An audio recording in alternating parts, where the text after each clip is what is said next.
மதுரையில திருப்பரங்குன்றம் சுப்பிரமணிய சாமி கோயிலுக்கு சொந்தமான மலை இன்றைக்கு பறிபோய் கொண்டே இருக்கிறது. இன்னைக்கு தொடர்ந்து பல அதாவது கிணறுகள், புனித கிணறுகள் 14 கிணறு இருந்தது. அந்த 14 கிணறு நிறைய காணாம போச்சு.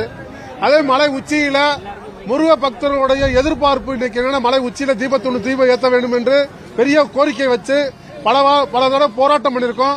அந்த பல தடவை போராட்டத்துக்கு பிறகும் கூட செவி சாய்க்காம அந்த அறநிலைத்துறை இப்ப நீதிபதி மூலமாக இன்னைக்கு நீதியை காக்க வேண்டும், ஒரு சட்ட ரீதியாக முடிவெடுத்து நீதிபதியை ஒரு அறிக்கை தீர்ப்பு கொடுத்திருக்காங்க. அந்த தீர்ப்பையும் கூட மதிக்காத இந்த அறநிலைத்துறையை அப்ப முருக பக்தர்களுடைய ஒரு உரிமையை பறித்து கொண்டே இருக்கிறாங்க இந்த அறநிலைத்துறை. இந்த அறநிலைத்துறை இன்னைக்கு இருக்கக்கூடிய சூழ்நிலை என்னன்னாக்க, மலை உச்சியில தீபம் ஏற்ற வேண்டும் என்று இவங்களே முடிவெடுத்திருக்க வேண்டும். யாரு? கோயிலே முடிவெடுத்திருக்க வேண்டும். அந்த கோயில் முடிவெடுக்காத பட்சத்தில் முருக பக்தர்கள் முடிவெடுக்கலாம்.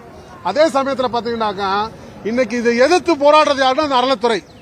அப்ப இந்த அறநிலைத்துறைக்கும் மாற்று மாத்தினருக்கு உங்களுக்கு எது தொடர்பு இருக்குதா அப்படின்னு ஒரு சந்தேகத்தை ஏற்படுத்துகிறது. ஏண்டா அரசியல் செய்ய வேண்டியதான். அரசியல் என்ற பெயரில் ஒரு முருக பக்தருடைய மனசை புண்படுத்தக்கூடிய அளவுக்கு தொடர்ந்து இந்த அரசாங்கம், இந்த அரசியல்வாதிகள் எல்லாம் வஞ்சித்துக் கொண்டு இருக்கிறார்கள். இதை வன்மையாக இந்து எழுச்சி முன்னணி சார்பாக மன்னிக்கிறோம். இது இப்ப மலை உச்சியில முருகனுடைய கொடி, சேவல் கொடி இருக்கு. அந்த சேவல் கொடி முருக மலை உச்சியில ஏற்றணும் முருக பக்தரோட கோரிக்கையை பாரத இந்து எழுச்சி முன்னணி கோரிக்கை வைக்கிறது.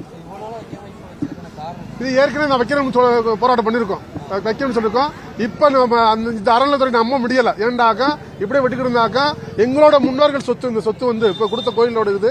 ஆனா இந்த அறநிலைத்துறை பாதுகாத்துக்கின்ற பேர்ல பறி கொடுத்துக்கிட்டே இருக்காங்க. இது கண்டு காணாம யாரோ ஆக்கிரமிக்கிறாங்க. அதை கண்டுக்கிறது இல்ல.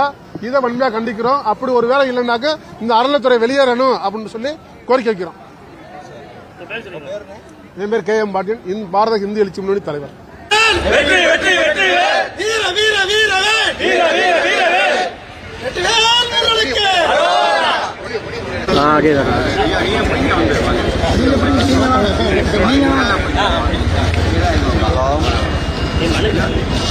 வெற்றிவேல் முருகனுக்கு.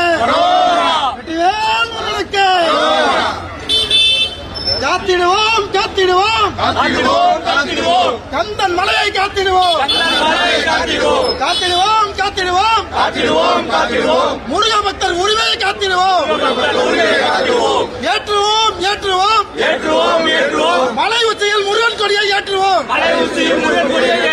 ஏற்றுவோம் ஏற்றுவோம், மலை உச்சியில் முருகன் கொடியை ஏற்றுவோம்.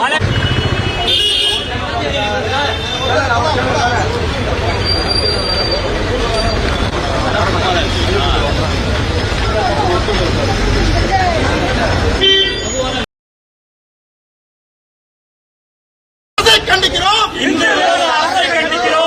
எங்கள் முன்னோர்கள் சொத்து முருகன் சொத்து, எங்கள் முன்னோர்கள் சொத்து முருகன் சொத்து. காக்க தவறிய அறம் கெட்ட அறநிலைத்துறையை கண்டிக்கிறோம், காக்க தவறிய அறநிலைத்துறையை கண்டிக்கிறோம் கண்டிக்கிறோம் கண்டிக்கிறோம் கண்டிக்கிறோம் கண்டிக்கிறோம்.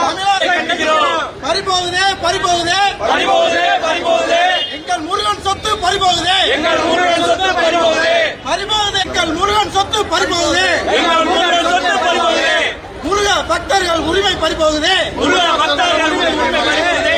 காத்திடுவோம் காத்திடுவோம், வீரபாகு தேவர் படையாக காத்திடுவோம் காத்திடுவோம் காத்திடுவோம் காத்திடுவோம் காத்திடுவோம்.